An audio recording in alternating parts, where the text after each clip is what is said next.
Hello friends, welcome to all of you in a new video of Tally। टैले की इस video में मैं आपको सिखाऊंगा इन 4 एंट्रीज के बारे में। जब आप कोई चीज़ परचेज़ करते हैं तो उस पर डायरेक्ट एक्सपेंसेस ऐड होते हैं। सपोज़ करें कि आपका काम कंप्यूटर्स का है या आप गारमेंट्स का काम करते हैं या कोई भी काम।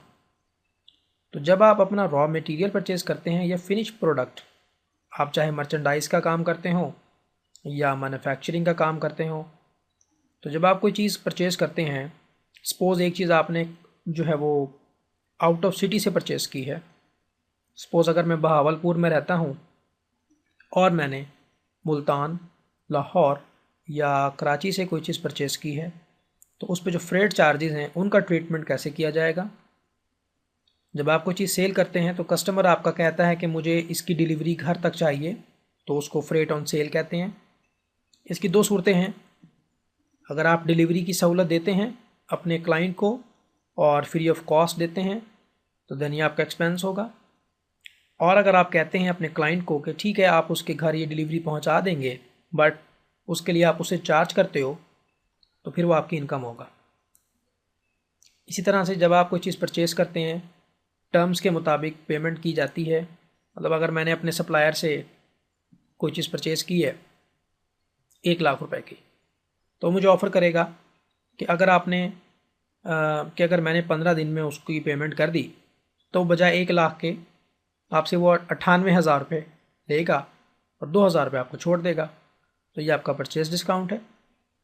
इसी तरह से अगर आपका कोई कस्टमर है, उसको आपने कोई चीज़ बेची है और उसको आपने ऑफ़र की है कि आप 10 दिनों में अगर आपके पैसे लौटा दिए तो आप उसको 2% या 5% का डिस्काउंट देंगे, वो सेल डिस्काउंट कहलाता है। इन 4 एंट्रीज़ को हम देखते हैं कि किस तरह से ट्रीट किया जाएगा। सबसे पहले टैली को स्टार्ट करेंगे। कंपनी में जाके एक कंपनी बनाएंगे आप, क्रिएट अ कंपनी। कंपनी का नाम है मिस्टर टेस्ट एंड को। ये फर्जी मैं एक कंपनी बना रहा हूँ और कुछ हम इसमें रैंडमली कुछ एंट्रीज़ डाल लेंगे और फिर हम प्रैक्टिस कर लेंगे। तो आज हमने बेसिकली इन 4 टॉपिक्स को कवर करना है। सबसे पहले एक जर्नल एंट्री में बना लेता हूँ, start a business with cash 5 lakh. इसके लिए मैं किसी सवाल का सहारा नहीं ले रहा, जस्ट मैं आपको खुद से ये 4 एंट्रीज करना सिखाऊंगा। तो आए सबसे पहले हम देखते हैं फ्रेट ऑन परचेजेस। फ़र्ज़ करें कि मेरा बिज़नेस जो है वो कंप्यूटर्स का है और मैं कैश पे कंप्यूटर्स ले रहा हूँ। परचेज अकाउंट का लेजर बनाएं। आइटम है कंप्यूटर्स और इसके लिए जो यूनिट ऑफ मेजरमेंट यूज़ होगा पीसीज होगा। FIFO मेथड पे आप बना रहे हैं। तो कैश पे मैंने 10 कंप्यूटर लिए, 10,000 का एक कंप्यूटर है। अब सपोज़ ये मैं बहावलपुर से बिलोंग करता हूँ और मैंने जो है लाहौर की मार्केट से 10 कंप्यूटर मंगवाए, तो बहावलपुर आने तक इसके ऊपर जो डायरेक्ट एक्सपेंसेस होंगे, जो किराया होगा, जो फ्रेट चार्जेस होंगे, वो इसमें हम ऐड करेंगे अपनी इनवाइस के अंदर। ठीक है। अब क्योंकि ये मैंने कैश पे मंगवाया है, तो जब मैं एंटर करूँगा, ये देखें ये मैंने एंटर किया। ये जो जगह आप देख रहे हैं ये दरअसल होती है मल्टीपल आइटम इनवाइस के लिए। मिसाल के तौर पे कंप्यूटर के साथ आपने कुछ और भी मंगवाया है तो आप यहाँ पे लिख सकते हैं, जैसे माउस, कीबोर्ड, सप्लाईज, व्हाट्सोएवर। लेकिन अगर मैं एक और एंटर कर दूँ यहाँ, तो दरअसल यहाँ पे मैं एक लेजर ऐड कर सकता हूँ। लेकिन दोबारा समझें, जब आप कोई चीज़ परचेज़ करते हैं और कंप्यूटर के साथ अगर आपने कोई और आइटम परचेज़ किया है तो आप एंटर करके उसके नीचे दर्ज कर दें। कंप्यूटर के साथ आपने टेबल्स ले हो सकती हैं और कुछ और सामान भी हो सकता है आपने परचेज़ किया हो। लेकिन अगर आपने कोई और चीज़ परचेज़ नहीं की है और आप फ्रेट ऐड करना चाहते हैं तो फ्रेट ऐड यहाँ पे नहीं होते। एक दफ़ा और एंटर करें यहाँ पे, इस जगह पे। अब आपने एक लेजर बनाना है, Alt+C करके, फ्रेट ऑन परचेजेस और उसको लिंक कर देंगे डायरेक्ट एक्सपेंस के साथ, डायरेक्ट एक्सपेंस के साथ। तो लाहौर से ये मंगवाने तक मुझे 2,000 रुपये और पे करने पड़े 10 कंप्यूटर को बहावलपुर अपनी शॉप तक लाने के लिए। ठीक है, अब यहाँ पे लिख देंगे cost of 10 computers are 1 lakh and other direct expenses are of 2,000। Total cash 1,02,000 रुपये। ये मैंने नरेशन जो है वो ऐड कर दी। अब चलें, सबसे पहले मैं आपको स्टॉक समरी में दिखाता हूँ कि हमारी स्टॉक समरी में कितने कंप्यूटर्स आ रहे हैं। 10 कंप्यूटर्स आ रहे हैं, बिल्कुल ठीक है। और अगर मैं आपको प्रॉफिट एंड लॉस स्टेटमेंट दिखाता हूँ तब मुझे पता चलता है कि सेल्स तो कुछ है नहीं, लेकिन freight on purchases direct expense आपका 2,000 रुपये ऐड हो चुका है, तो माइनस में आ रहा है क्योंकि अभी सेल तो हुई नहीं है, तो ग्रॉस प्रॉफिट माइनस में है। तो आपने देखा कि डायरेक्ट एक्सपेंसेस का जो ट्रीटमेंट होता है वो जीपी से पहले होता है, तो आपके सामने वो आपको दिखा रहा है। चलिए मैं एक दफ़ा और करके दिखाता हूँ। अब मैंने दूसरी परचेज़ की है कैश पे, और इस बार मैंने कंप्यूटर्स लिए हैं 7 अदद, और 12,000 का एक कंप्यूटर है। और फिर मैंने एंटर किया, एक और मैंने एंटर किया, और ये मैंने कराची से मंगवाए हैं, तो 3,000 रुपये मुझे इसमें भरने पड़ गए। अब मैं यहाँ लिखूँगा नरेशन, तो टोटल 87,000 खर्च हुआ। अब मैं आपको स्टॉक समरी दिखाता हूँ। इस वक्त हमारे पास 17 कंप्यूटर्स हैं। अगर मैं इसको एंटर करूँ तो यहाँ पे हमें पता चलता है कि 10 कंप्यूटर जो हैं वो 1 लाख मालियत के हैं, और 7 कंप्यूटर्स जो हैं वो 84,000 मालियत के हैं। 17 कंप्यूटर्स की जो कॉस्ट है वो 1,84,000 रुपये है। और इनकम स्टेटमेंट हमारी कह रही है कि आपके पास जनाब ये डायरेक्ट एक्सपेंसेस तो बढ़ गए हैं। मैंने इसको एंटर किया तो इसने मुझे बताया कि 2 एक्सपेंसेस हैं, एक P1 पे है और एक P2 पे है, परचेज़ 1 और परचेज़ 2। तो टोटल डायरेक्ट एक्सपेंसेस हमारे पास हो गए 5,000 रुपये। अब दूसरी सूरत में देखें, अगर मैं परचेज़ कर रहा हूँ P3 और अकाउंट पेबल कराची या सपोज़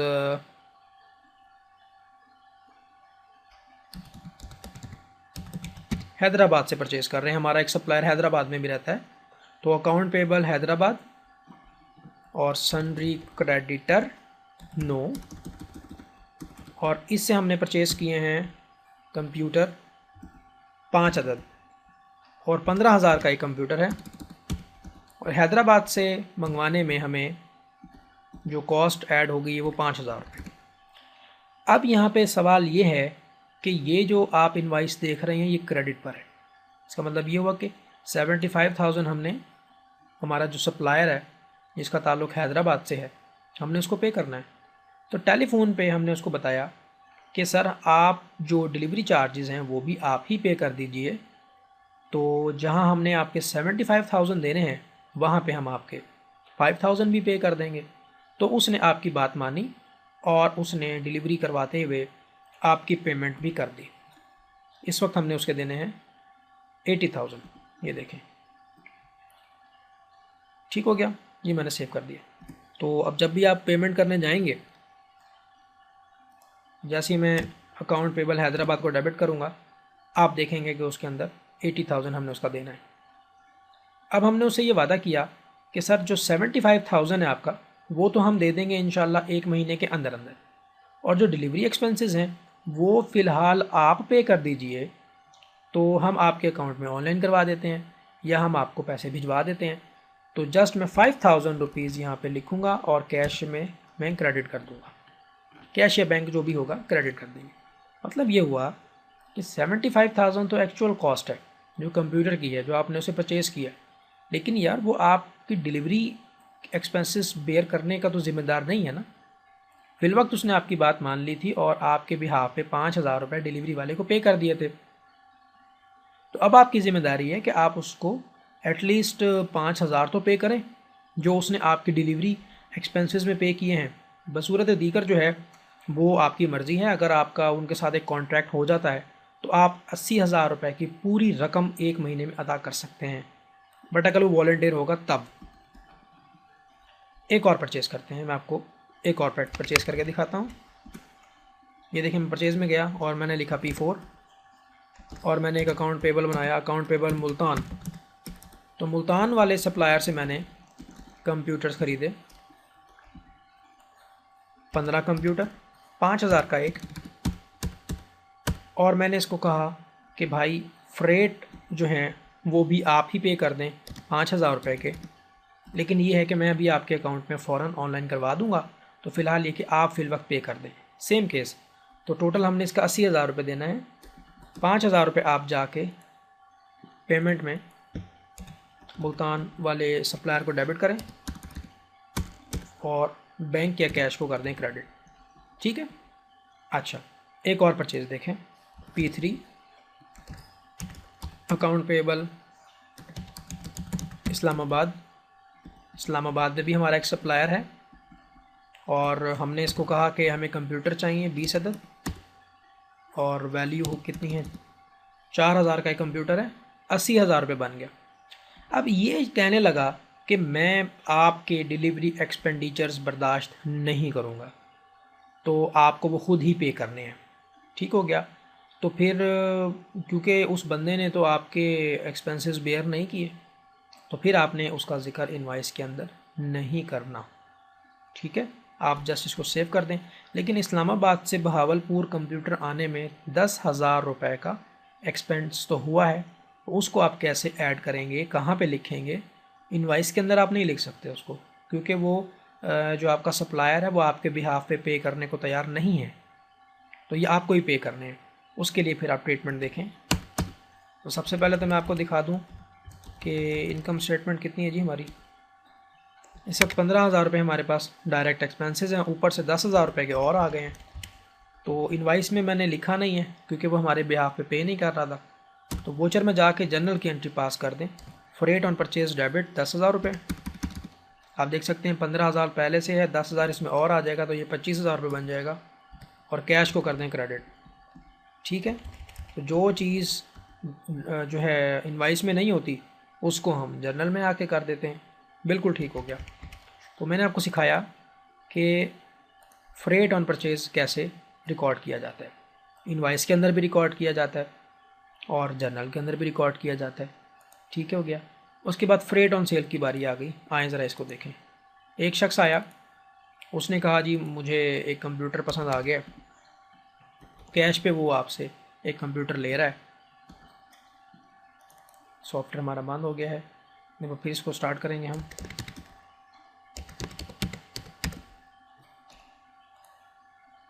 सेलेक्ट करेंगे अपनी कंपनी को, टेस्ट कंपनी के नाम से हम बना रहे हैं। एक शख्स आया, उसने कहा कि मुझे कंप्यूटर चाहिए S1 और कैश पर एक कंप्यूटर हमने उसको बेचा। सेल्स का लेजर बनाना पड़ेगा। कंप्यूटर, एक कंप्यूटर 25,000 रुपये। अब सपोज़ वो शख्स जो है ताल्लुक़ रखता था बहावलपुर शहर से कुछ दूर, और उसने आपसे ये रिक्वेस्ट की कि सर ये कंप्यूटर जो है वो मेरे घर तक पहुंचाया जाए। अब इसकी दो सूरतें हैं कि या तो आप डिलीवरी जो है वो प्रोवाइड करते हैं, होम डिलीवरी, तो फिर तो आपको कस्टमर से ये पैसे नहीं लेने। लेकिन अगर आप ये सर्विस प्रोवाइड नहीं करते और अपने क्लाइंट के साथ रिलेशन अच्छा रखने के लिए आप मजबूर हैं कि ये कंप्यूटर उसके घर तक पहुंचाना है, वो आपका रिलेटिव भी हो सकता है, वो आपका लॉयल जो है वो क्लाइंट भी हो सकता है, तो फिर आप मजबूर हैं कि कंप्यूटर आपने उसके घर तक पहुंचाना है। अब 25,000 तो आपने उसे ले लिए और उसके घर तक पहुंचाने में 100 रुपये का ख़र्चा आता है कंप्यूटर। तो या तो आप 100 रुपये उससे ले लें, ठीक हो गया, या फिर आप ख़ुद बेयर करें। अगर आप होम डिलीवरी देते हैं तो फिर तो ये आपका अपना ज़ाती खर्चा है। लेकिन अगर आप अपने कस्टमर को चार्ज कर रहे हैं तो फिर एक और एंटर करके यहाँ पे एक लेजर बनाएंगे आप, freight on cell charge from customer. मैंने एक लेजर बनाया यहाँ पे freight on cell charge from customer, यानी सेल पे होने वाले अखराजात जो कि हमने कस्टमर से चार्ज किए, इसको लिंक कर दें इनकम इनडायरेक्ट के साथ। इनकम इनडायरेक्ट, मैं आपको दोबारा से बता देता हूँ जी। डायरेक्ट इनकम होती है सेल और ये है आपकी इनडायरेक्ट इनकम, ठीक है। चलिए, तो अमाउंट में आके 100 रुपये लिख दें। अब आपने उस बंदे से 25,100 रुपये वसूल पाए, तो इनकम स्टेटमेंट में देखेंगे कि क्या इफ़ेक्ट होता है इसका। आप देखें कि वो आपको freight on cell from customer 100 रुपये दिखा रहा है। 25,000 रुपये की सेल हुई है और 35,000 का कंप्यूटर है। CGS आ गई, डायरेक्ट एक्सपेंसेस वगैरह उसमें ऐड किए गए और बाकी चीज़ें उसमें ऐड की गई। 25,000 का वो उसमें ऐड किया गया, तो पता चला कि जी वो आपके एक्सपेंसेस ज़्यादा हैं। अगर हम स्टॉक समरी में जाएं,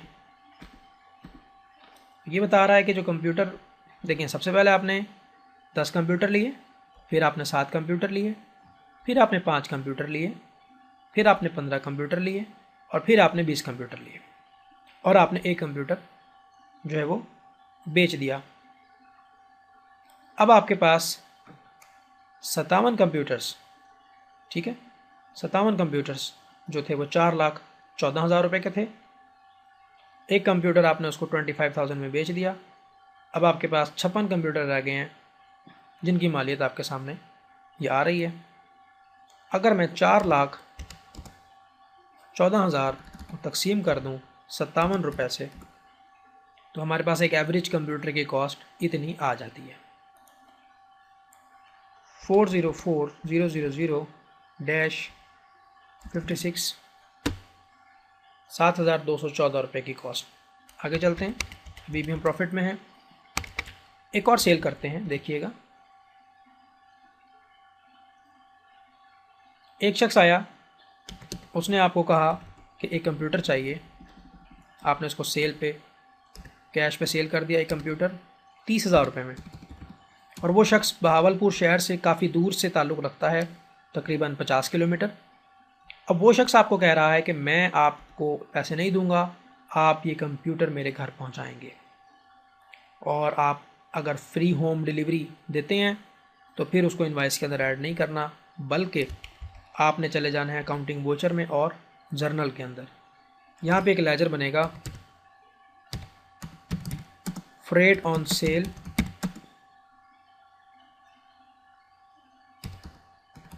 कंपनी बेयर। ये मैंने अपनी आसानी के लिए आपको समझाने के लिए बनाया है कि freight on sale charges company bear कर रही है, उसको आप लिंक करेंगे एक्सपेंस इनडायरेक्ट के साथ। तो 500 रुपये जनाब लग गए हैं उसके घर तक पहुंचाने में। तो आपने एक जो है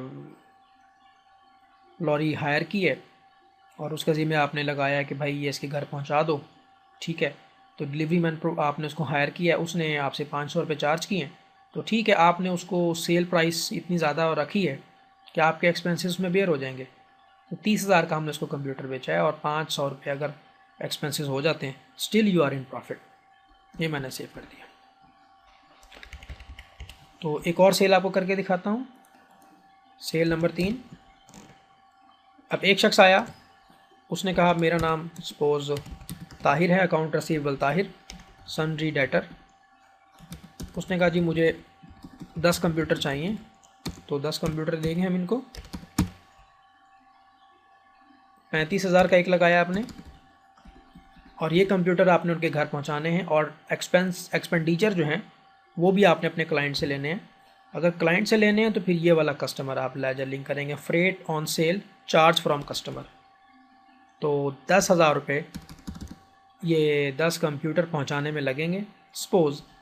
तो 3,60,000 रुपये अब हमने ताहिर से लेने हैं, ठीक है। और जब ताहिर आपको पेमेंट करने आएगा तो अकाउंट रिसीवेबल को क्रेडिट कर देंगे। उससे आपने डन कर लिया है कि आप डिलीवरी चार्जेस अभी दे दें और बाकी 3.5 लाख रुपए आप 1 माह के बाद दे दीजिएगा। तो 10,000 से क्रेडिट कर दें और कैश को 10,000 से डेबिट कर दें। अब आपने 3.5 लाख रुपये उससे बाद में लेने हैं, तो ये भी एक तरीका है इसका।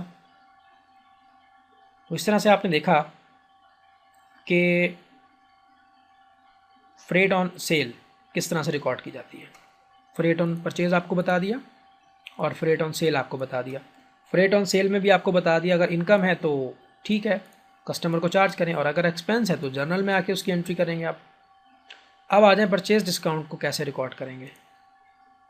यहाँ पे मैंने एक परचेज़ की, account payable Shafiq, account payable Shafiq, sundry creditor. Shafiq हमारा एक सप्लायर है, उससे हमने कंप्यूटर लिए 100 कंप्यूटर, और 100 कंप्यूटर हमने लिए सपोज 3,000 का एक, तो ये बन गया 3 लाख रुपए। ये हमने उधार पे लिए, ठीक है, उधार पे लिए हमने ये। अगर क्वांटिटी ज़्यादा है तो क्वांटिटी कम कर लेते हैं, 10 कंप्यूटर्स कर लेते हैं, 30,000 हो गया। अब हुआ ये कि जब हम इसे परचेज़ कर रहे थे तो हमें ऑफ़र की गई 2/10, 1/20, N/30। इसका मतलब ये है, शफीक हमें कहता है कि अगर हमने उसके पैसे 10 दिनों में अदा कर दिए तो 2% का डिस्काउंट मिलेगा, अगर 20 दिन में अदा कर दिए तो 1% का डिस्काउंट मिलेगा। अदरवाइज़ N का मतलब है नेट, 30 दिन में हमने उसके पैसे देने हैं। अब दिन गुजरते चले गए, जब पेमेंट की बारी आई, हो सकता है कि हम 10 दिनों के अंदर पेमेंट कर रहे हो, तो 12 दिन गुजर चुके थे। ये जिम्मेदारी अकाउंटेंट की है, ऑटोमेटिक कैलकुलेट नहीं करेगा ये आपका डिस्काउंट। आपने पेमेंट में जाना है और आपने शफीक को जो है वो डेबिट करना है 30,000 रुपये से। सपोज़ करें कि हम 20 दिन के बाद पेमेंट कर रहे हैं, तो ऑफ़र के मुताबिक 1% का डिस्काउंट हमें मिलना था, ठीक है ना। उसके लिए हम पहले ये देख लेते हैं कि डिस्प्ले में जाएं, अकाउंट्स बुक में जाएं और लेजर में जाएं, और यहाँ से शफीक का लेजर ओपन कर लें, एंटर करें इसको, तो आप इसकी एंट्री पे पहुँच जाएंगे। आप इसकी एंट्री से आके बआसानी देख सकते हैं कि क्या टर्मिनोलॉजीज़ थी। देखिए ना, बाज़ औक़ात अब याद तो नहीं होगा कि आपने किस सप्लायर ने आपको क्या ऑफ़र दिया था। तो जब पेमेंट में जाएंगे, पेमेंट में जाने से पहले डिस्प्ले में जाएं, अकाउंट्स बुक में और लेजर में, उस आदमी का अकाउंट ओपन कर लें। जैसे मैं शफीक का अकाउंट खोल रहा हूँ, तो यहाँ पे मुझे एक एंट्री नज़र आ रही है, इसको मैंने एंटर किया, 30,000 रुपये देने हैं आपने इसके। जब मैंने एंटर किया तो मैंने देखा स्क्रीन पे लिखा हुआ था 2/10, 1/20, N/30। अब 12 दिन के बाद पेमेंट दे रहे हैं, तो ये वाली टर्म इसके ऊपर लागू हो जाएगी 1/20 की। आप जो है बाहर आ जाएं और अकाउंटिंग वोचर में जाके पेमेंट में जाएं, अकाउंट पेबल शफीक को डेबिट करें 30,000 रुपये से, और कैश को आपने क्रेडिट करना है 30,000 से नहीं करना, क्योंकि 1% का डिस्काउंट अब आपको मिलेगा, तो ये बन जाएगा 29,700 रुपये। अब 300 रुपये का फ़र्क आ रहा है, तो आप एक बनाएंगे लेजर,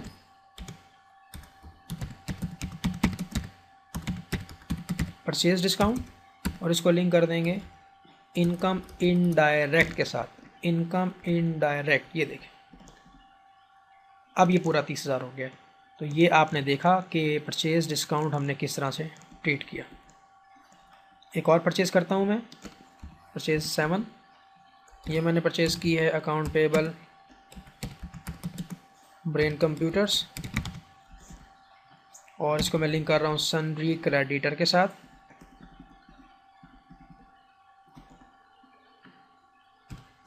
हमने 2 कंप्यूटर लिए, 2500 का एक था, और हमें कहा गया कि 4/10, 2/20 एंड N/60।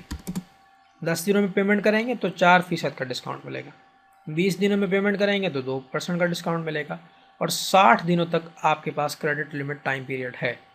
तो जब मैं इसकी पेमेंट करने के लिए गया तो मैंने पहले 5 दिनों के अंदर अंदर इसके पैसे अरेंज कर लिए, ठीक है। हमने इसके कितने पैसे देने हैं, 5,000 रुपये देने हैं। तो पेमेंट में जब मैं गया,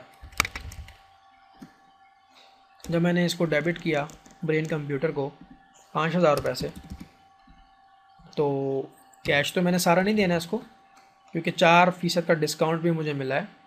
तो अब ये बन जाएगा 4,600 रुपये,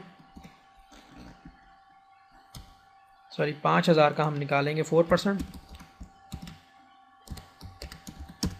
200 रुपये बनता है, तो ये 4800 रुपये हम कैश में से पे करेंगे और परचेज डिस्काउंट को क्रेडिट करेंगे। ये ट्रीटमेंट हो गया परचेज डिस्काउंट का। उसके बाद सेल डिस्काउंट कैसे रिकॉर्ड किया जाता है, आप जाएंगे सेल्स में, सपोज एक कस्टमर है आपका, account receivable Nadeem sundry debtor, वो आपसे 20 कंप्यूटर ले जाता है, कंप्यूटर हैं 20 अदद,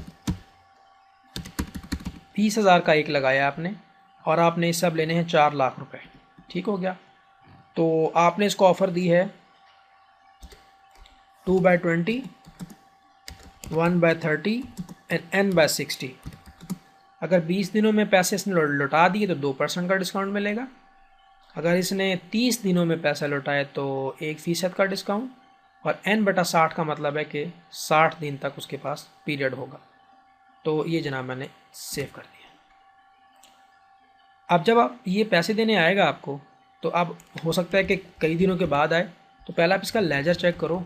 अकाउंटेंट को याद तो नहीं होगा ना, डिस्प्ले में जाएं, अकाउंट्स बुक में जाएं, लेजर में जाएं और यहाँ से नदीम का लेजर ओपन कर लें। ये देखें सामने स्क्रीन पे आपको नज़र आएगा। अब ये पेमेंट कर रहा है 30 दिन के अंदर अंदर, यानी 20 दिन के बाद 25वें दिन एंट्री कर रहा है, 25वें दिन पेमेंट कर रहा है, तो 25 जो है वो 20 के बाद आता है, यानी ये वाला फार्मूला इसके ऊपर अप्लाई होगा 1% का। तो हम इससे जो है रिसीट्स में जाते हैं और अकाउंट रिसीवेबल नदीम को क्रेडिट करते हैं 4 लाख से, क्योंकि ज़िम्मेदारी तो सारी ख़त्म हो रही है। लेकिन कैश हमारे पास 4 लाख नहीं आएगा, बल्कि 4 लाख का 1% जो बनता है 4,000 रुपये, वो इसमें से हो जाएगा माइनस। ये बन जाएगा 3,96,000 रुपये।